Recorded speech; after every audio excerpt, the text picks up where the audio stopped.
new to investing? Let me explain you the difference between stocks and ETFs.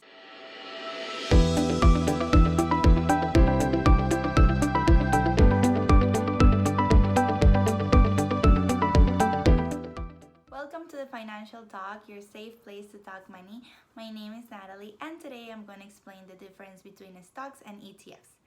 A stock, also known as equity, is a share of a company. When you buy a stock, you're given ownership of a company, even if it's really small, such as 0.00001%. You're still the owner of that company. So, for example, Apple. When the company does well, the stock will go up in price, and so the value of the investment. If it goes bad, or if there's bad news around the company, then the stock most likely will go down and the value of the investment as well. So too bad for you in that case. Now, an ETF is known as exchange traded fund.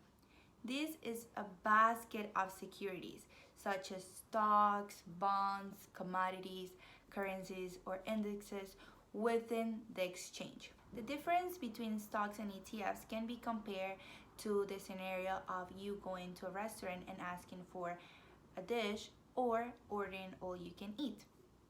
So if you order one single item, there's the possibility that you find a new dish that you like, so there's a high return. But on the other hand, there's also the chance that you do not like this dish, so there's a chance of a high loss. And ETFs is like an all-you-can-eat order. You'll get tastes of different things, and the risk of not liking one won't have the same impact as not liking one dish, because there's different items on the menu.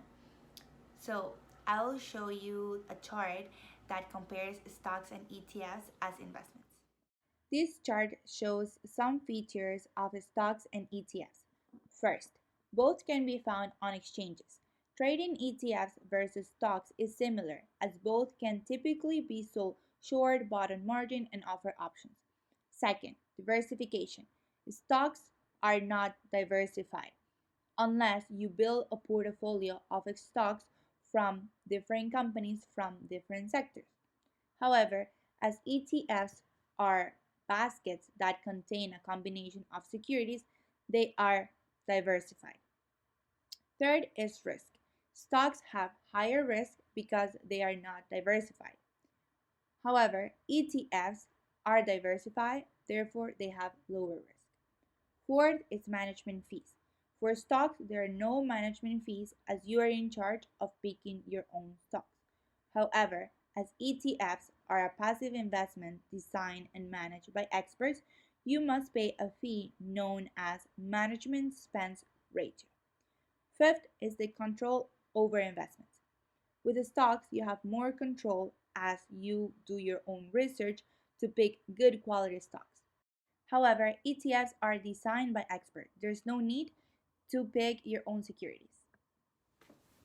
Thank you for watching. If you like this video, please give it a big thumbs up and subscribe to my channel for more personal finance content. Share this video with your family and friends to help me grow the community. And if you have any questions, feel free to contact me on my social media or leave your questions on the comment section down below. Hope you have a good day and see you in the next video. Bye!